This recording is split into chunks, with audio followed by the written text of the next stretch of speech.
ሰላም እግዚአብሔር ከእናንተ ጋር ይሁን። እንደምሰነበታችሁ ክቡራትና ክቡራን ተመልካቾች፣ ይህ ሳምንታዊው ምክረ ካህን የእናንተ መርሃ ግብር ነው። በዛሬው መርሃ ግብራችን ላይ ልማዳዊ የሆኑ ድርጊቶች በቤተ ክርስቲያን ላይ ምን ያክል አሉታዊ ተጽዕኖ እያመጡ ነው በሚል ርዕስ ከመምህር ጋር ቆይታ እናደርጋለን።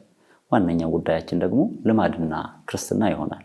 ከሁሉ በፊት ግን እናንተ በዚህ ዙሪያ የጠየቃችሁትን ጥያቄ ተመልክተን እንመለስ። ጤና ይስጥልን፣ እንዴት ዋላችሁ? ከዚሁ ከአዲስ አበባ ነው። ማርታ እባላለሁ። ጥያቄዎች አሉኝ። ለምሳሌ በብዙ ጊዜ በጸበል ቦታዎች ላይ እድሌ ተወስዷል ሲባል እንሰማለን እና እድል የሚወሰድ ነገር ነው? እንዴት ነው ሊወሰድ የሚችለው? ከተወሰደስ እንዴት ነው ማስመለስ የሚቻለው? እሺ፣ እድልን በተመለከተ ይህ ነው ጥያቄ። ሌላው ደግሞ ልማዳዊ ክርስትናና ክርስትናዊ ልማድ ልዩነታቸው ምንድን ነው? ቀጣይ ደግሞ ጥያቄ ልማድና ክርስትና ያላቸው አንድነትና ልዩነት።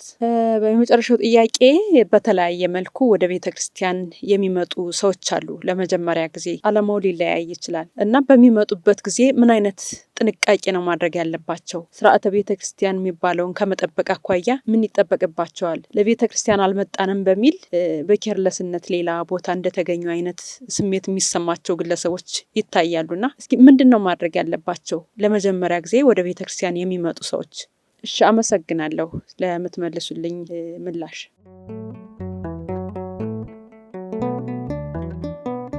ተመልሰናል ተመልካቾች። በጥያቄው መሰረት መምህር ለጥያቄዎቻችን መልስ ይሰጣሉ። ከእሳቸው ጋር መልካም ቆይታ ይሆንላችሁ። እኔ ዲያቆን ምትኩ አበራ ይባላል። በኢትዮጵያ ኦርቶዶክስ ተዋሕዶ ቤተክርስቲያን የደብረ ኃይል ቅዱስ ራጉኤል ቤተክርስቲያን ሰባኪ ወንጌል ነኝ። እንደገና ደግሞ በማህበረ ቅዱሳን ኦዲቶሪያል ቦርድ ላይ ኮፒ አርታኢ ሆኜ ያገለግላለሁ። ልማድ ማለት እንግዲህ የተለያየ ትርጉም ማስቀመጥ ይቻላል። ግን እኛ ከተነሳንበት አውድ አንደኛው በአንድ ማህበረሰብ ሊሆን ይችላል ወይ በአንድ ግለሰብ ሊሆን ይችላል በተደጋጋሚ የሚደረግ ነገር ሆኖ በቀላሉ ተገብቶበት ግን ለመውጣት ከባድ የሆነ እንደገና ደግሞ በሕግ በስርዓት ያልተጻፈ በልምድ ብቻ የሚደረግ ነገር ነው። ግን በዚህ ብቻ ትርጉም አስቀምጦ ማለፍ ከባድ ነው የሚሆነው። ከኛ አውድ አንጻር ሁለት ነገሮችን ማስቀመጥ ይቻላል። አንደኛው ጎጂ የሆነ ልማድ አለ፣ ሁለተኛ ደግሞ መልካም የሆነው ልማድ አለ። አንደኛ በጽሁፍ ያለ በሕግ በስርዓትም የተቀመጠ ነገር ግን ሳናውቀው የምናደርጋቸው ነገሮች አሉ፣ በልማድ ብቻ ማለት ነው።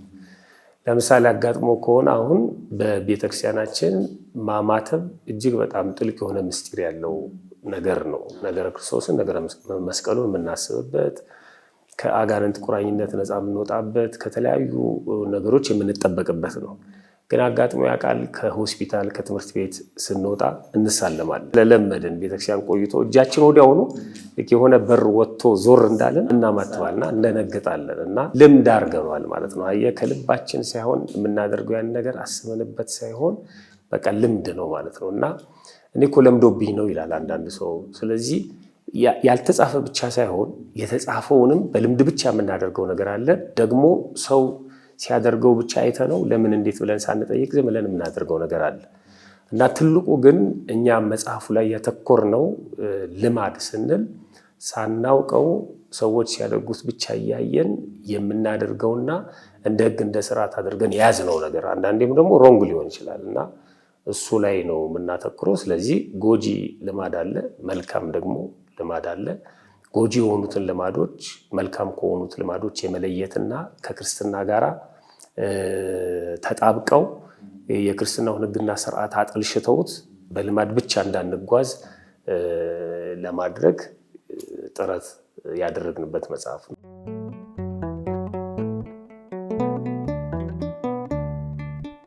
ክርስትና ልማድ ከሆነ በአንድ በኩል መልካም ይመስላል፣ ግን እየቆየ ጉዳቶች ይኖሩታል። ልማድ ግን ክርስትና አይሆንም በተአምር ማለት ነው።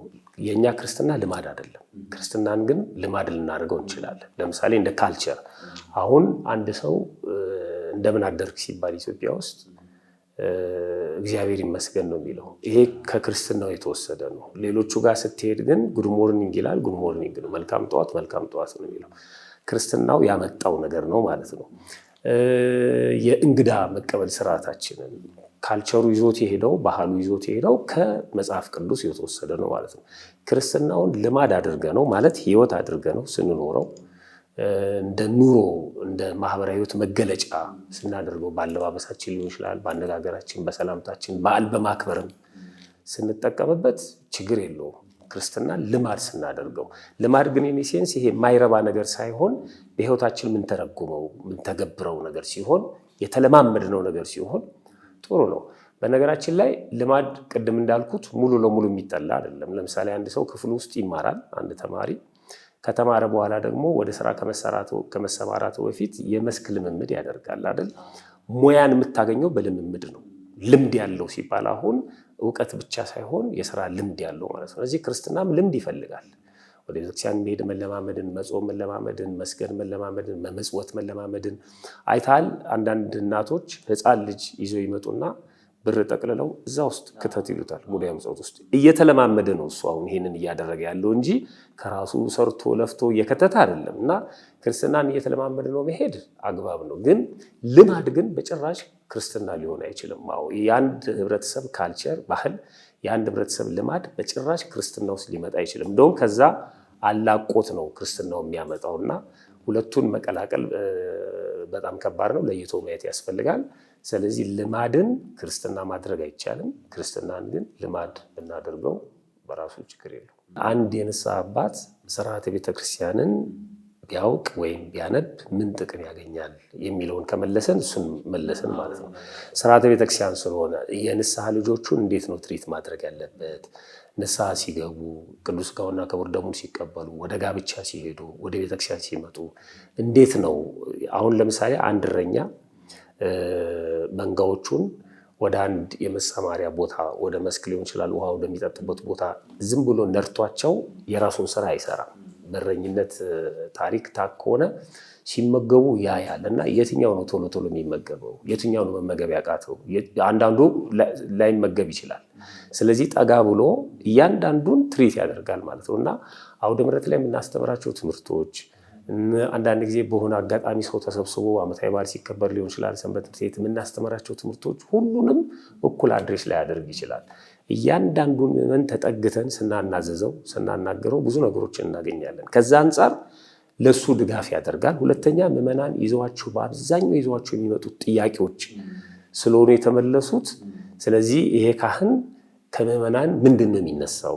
የሚያነሷቸው ጥያቄዎች ምንድን ናቸው? እነዛ ጥያቄዎችም ደግሞ ቀድመው ስለተመለሱ ካህኑ ሊያዘጋጀው ይችላል። ልጆቻቸውን እንዴት አድርገው ትሪት ማድረግ እንዳለባቸው ትንሽ ጥቆማ ያደርጋል ብዬ አስባለሁ። ግን አንዳንድ ሰዎች የምር ይመስላቸዋል። ይሄንን ለምንድን ነው ቢላው የሚባረከው? መቼ መሰለ? ጾሙ ሊፈታ 2-3 ቀን ሲቀሩ እና ለፋሲካ በዚህ ቢላ አላርድም፣ ስለዚህ ይህን ቢላ ባርኩልኝ። ምን አድርጎ ነው ቢላው? በጾም ስለታረደበት ነው። ቢላው ራሱ ግን በጾም አላረደም አይደለም፣ ሰዎች ናቸው። ንስሐ መግባት ያለባቸው መጠመቅም ካለባቸው መጠመቅ ያለባቸው ሰዎቹ እንጂ ቢላው አይደለም። ቢላውንማ ማጠብ ነው በቃ፣ ሌላ ነገር እኮ አይደለም እንጂ ጸበል ስለተረጨ ቢላው ከምናምን ወጥቶ ክርስቲያን ይሆናል ማለት አይደለም። ቢላውን ንጽህናውን መጠበቅ ነው። በቢላው ግን ያረደው አካል ነው ንስሐ መግባት ያለበት፣ ቀኖና መቀበል ያለበት እና ቤቱንም እንደዚሁ ነው። መጥቶ ቄሱ ቤቱን ረጭቶ ስለሄደ ብቻ ክርስትና በዛ ቤት ውስጥ ይጸናል ማለት አይደለም። እሱ እኮ ለክርስትናቸው እንቅፋት እንዳይሆን ጸሎት ሲጸልዩ የሚያቃዣቸው ነገር ካለ፣ ፈተና ካለ ሰውየውን ብቻ አይደለም። እኛ አሁን በተለያዩ የቅድስና ቦታ ላይ ቆይተን ጸሎት አድርገን ተባርከን ስንመጣ ቤቱ ውስጥ ግን ችግር ካለ እኛንን የሚፈትነን ማለት ነው። ስለዚህ ቤቱም አብሮ እንዲባረክ ከኛ የተረፈ ነው እሱ። ብዙ ጊዜ ግን ትኩረት የሚደረገው እዛ ነው። ስለዚህ እነዚህ ጥቃቅን ጉዳዮችን በሙሉ ያነሳል ማለት ነው እና ምዕመናንም ሾክድ ያደርጋሉ። ለካ ካህን ለዚህ አይደለም የሚፈለገው፣ ለካ ለቁም ነገር ነው ይላል። ካህኑም ደግሞ የምዕመናን ሁኔታ ይረዳና በደንብ አድርጎ ይናገራል። ስለዚህ ጥሩ ተግባቦት እንዲኖራቸው ያስችላል ብዬ አስባለሁ።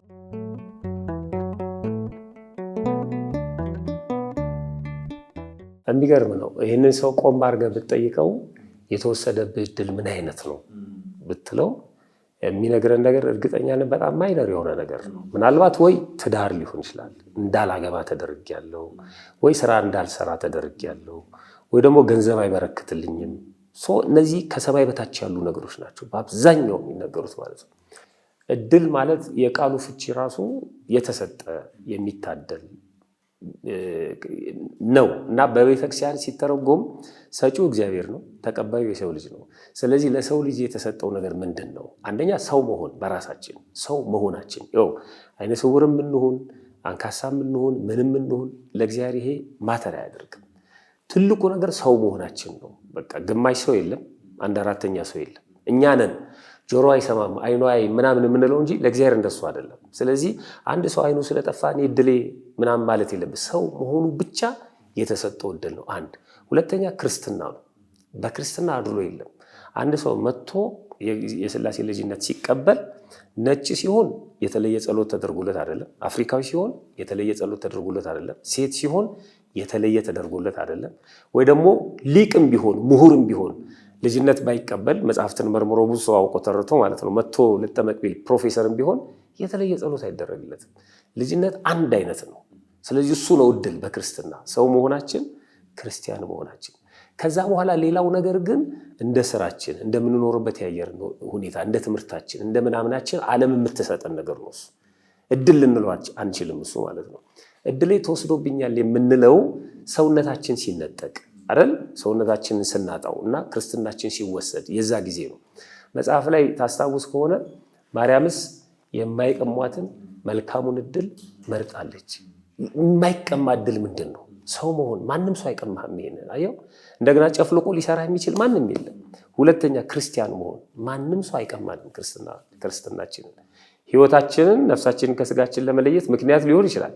ክርስቶስም ያለው ይህንን ነው። አየህ፣ ስጋን የሚገድሉትን ነፍስን ግን መግደል የማይችሉትን ማለት በገሃነመ እሳት ማጥፋት የማይችሉትን ነፍስን መግደል እሱን ነው። ነፍስን ወደ ሲኦል መክተት የማይችሉትን ስጋችሁን ግን የሚገድሉትን ፍሩ። ስለዚህ ክርስትና መሆን ትልቁ እድል እሱ ነው። የጸጋ ልጅነት፣ እኛ የሥላሴ ልጆች ነን። ሌላው ግን ይሄ ዓለም የሚሰጠን ነገር አለ አይደለም? አሁን ከድህነት ወላል በታች እንደዚህ ምናምን እያለ የዓለም ሚዛን ላይ እናስቀምጠውና ራሳችንን ለእኛውን ትልቁ እድለኛ ማን ነው ብለህ ስትል በቃ ይሄ ወልዶ ማነው አግብቶ ወልዶ ልጆቹ ተመርቀው ምናምን የሚኖር ሰው። ስለዚህ እሱ ከሌለን እድላችን ተወስዷል እንላለን ማለት ነው። አየህ፣ እኛ የሳልነው እድል የምንለው ነገር ነው እንጂ በእግዚአብሔር ዘንድ ግን እሱ አይደለም። በየጸበሉ ቦታ አለ። አንዳንድ ሰዎች ደግሞ በጣም አክቲቭ የሆኑ ሰዎች አሉ። አንተ የሆነ እድል ተወስዶብሃልና አስመልስልሃለሁ፣ ስለዚህ የክርስትና ስም ንገረኝ፣ ይህን ያህል ብር ትከፍላለህ። ጸሎት የሚይዙ አካላት አሉ፣ ለእነሱ ነገር አሉ። በጭራሽ የሚመለስ እድል የለም በፍጹም።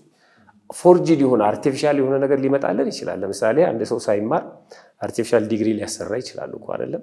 ግን እሱ በዛ ሀገር ሕግ ውድቅ ነው የሚሆነው።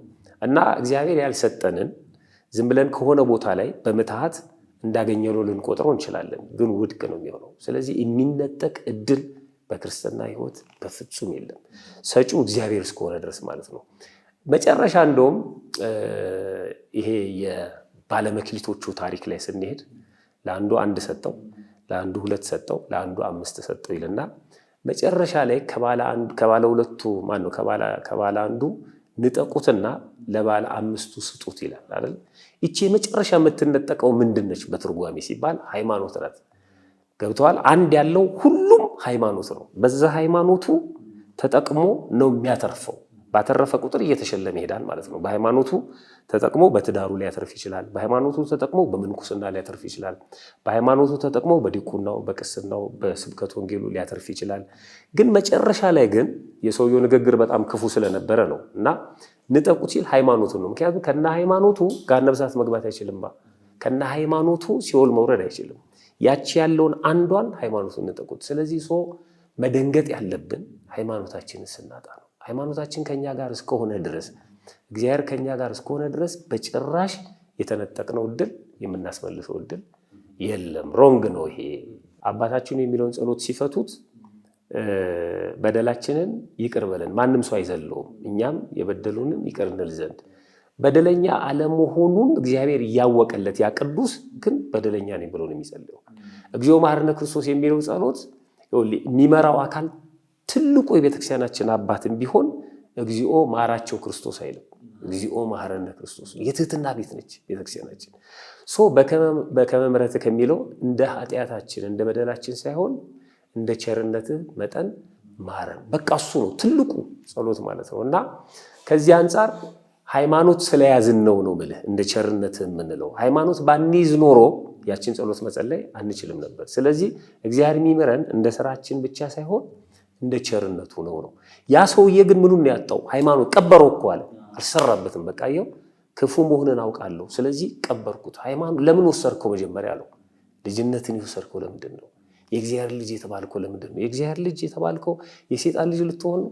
ሰይጣን ከሰይጣን ጋር ተጣብቀ የሰይጣንን ስራ እየሰራ ለምን ወሰድከው ነው የሚለው።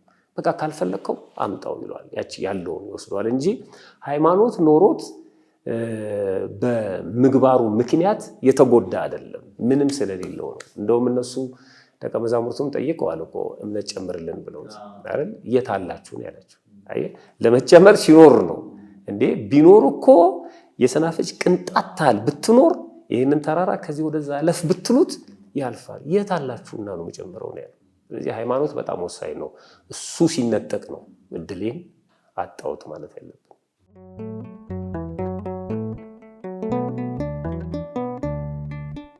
አንድ ክርስቲያን ወደ ቤተክርስቲያን ይሄዳል። ወደ ቤተክርስቲያን የሚሄድባቸው መንገዶች ብዙ ናቸው። እንግዲህ ለቅዳሴ ሊሄድ ይችላል፣ ኪዳን ለማድረስ ሊሄድ ይችላል፣ ቃለ እግዚአብሔር ለመስማት ሊሄድ ይችላል፣ ሰው ለመቅበርም ሊሄድ ይችላል፣ ለስብሰባም ሊሄድ ይችላል። እንደሚሄድበት ሁኔታ ዝግጅቱ ይለያያል። ለምሳሌ ለማስቀደስ ሲሄድ ከአለባበሱ ጀምሮ ነገሮች በሙሉ ጥንቅቅ እንዲሉ ይፈልጋል፣ ንጽህናውን ጠብቆ ምን ብሎ። ለጉባኤ ሲሄድ ግን አለባበሱ ልክ እኛ እንደለበስ ነው ላይሆን ይችላል። ከቢሮም ወጥቶ ማስታወሻውን ይዞ ሊማር ይችላል። ልክ እንደዚህ እንደምንሄድባቸው አውዶች ዝግጅታችንም የተለያዩ ነው የሚሆነው። ትልቁ ነገር ግን የመጀመሪያው ወደ ቤተክርስቲያን ለመሄድ ሲያስብ አንድ ሰው የህሊና ዝግጅት ነው ማድረግ ያለበት ነው። የህሊና ዝግጅት ወሳኝ ነው። የህሊና ዝግጅት ማለት ሁለት ነገር ነው። አንደኛ ማስፈቀድ አለበት እግዚአብሔርን። የሚሄደው ወደ እግዚአብሔር ቤት ነው አይደለም። ወደ እግዚአብሔር ቤት አንድ ሰው ወደ አንድ ቢሮ እንኳን ሲሄድ አሉ የሉም የሚለውን አይቶ ነው አይደል የሚሄድበትን፣ ስንት ሰዓት ነው ማገኛቸው ምናምን። እና ወደ እግዚአብሔር ቤት ስንሄድ ዝም ብለን አይደለም መሄድ ያለብን። እግዚአብሔር አለ፣ ግን ምንድን ነው ማናገረው? እንዴት ነው ማናገረው? የህሊና ዝግጅት በጣም ወሳኝ ነው። ሌላው በሱ ፈቃድ መምጣታችንን ማረጋገጥ አለብን።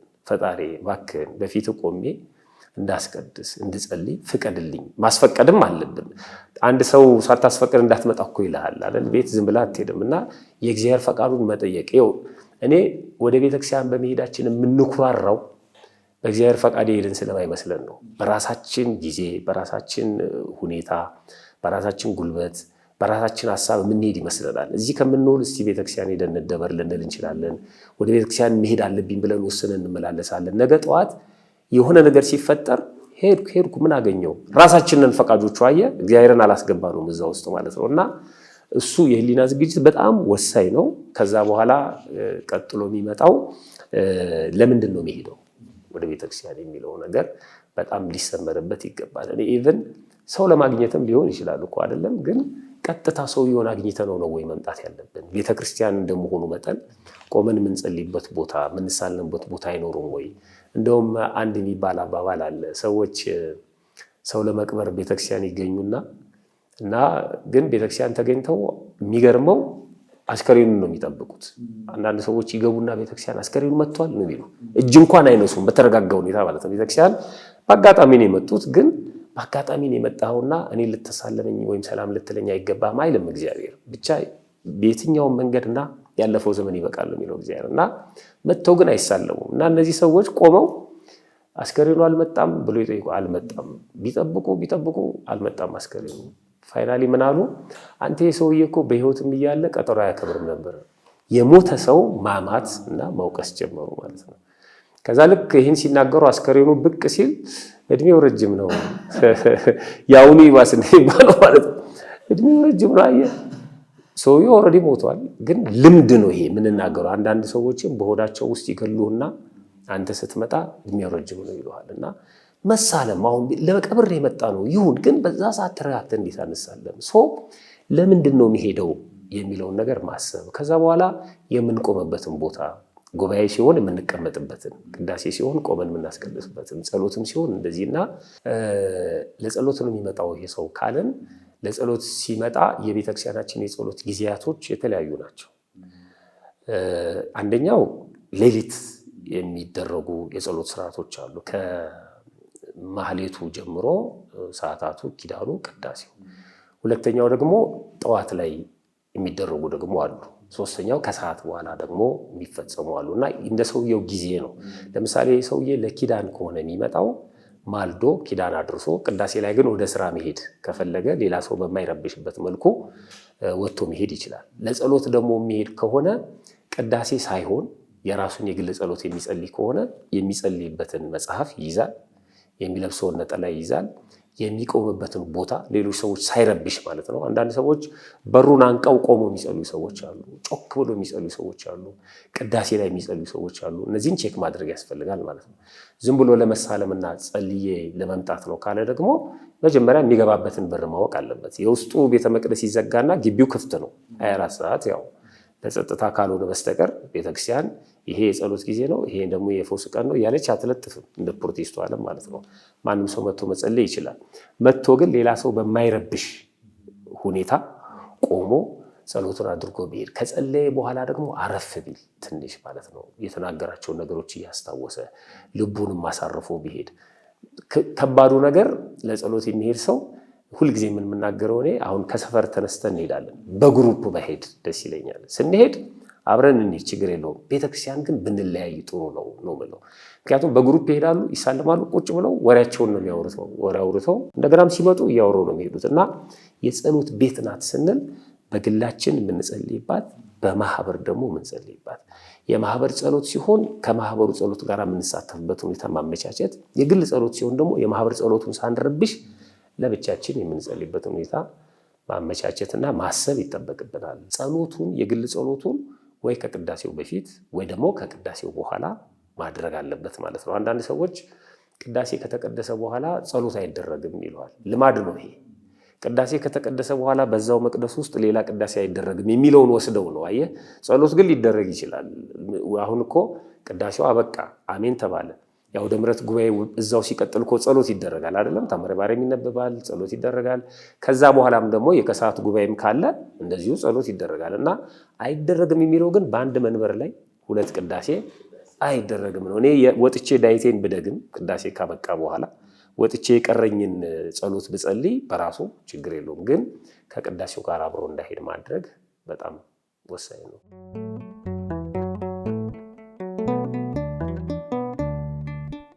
መፈራት የለብንም። ይሄ የተሳሳተ ፍርሃት ማለት ነው። መፈቀር ነው ያለብን። መምሬ ገልጋ ይጂና እንደዚህ አድርጊ ወይም አድርግ እኔ ፈራቸዋለሁ ከተባልን በጣም ከባድ ነው። በቃ እሳቸው አያስፈሩም፣ ቀላል ናቸው፣ የፈለጉትን ጥያቄ ይመልሳሉ መባል ነው ያለብን። ክህነታችንን አክብረው ፈርተው ግን ደግሞ በሰውነታችን በአባትነታችን ደግሞ ቀርበውን የሆዳቸውን እንዲነግሩን ያስፈልጋል። አባ ሰራፒዮን የሚባል አባት አለ። እሱን ላነሳው ፈልጌ ነው። እና አባ ሰራፒዮን በነበረበት ዘመን አንድ ሰው የመርሳት ችግር አለበት እና መጥቶ አባቴ የመርሳት ችግር አለብኝ ይለዋል። ትንሽ በእድሜም ጠና ያለ ነው። ከዛ ለብቻው ዞር ያደርግና ይመክረዋል።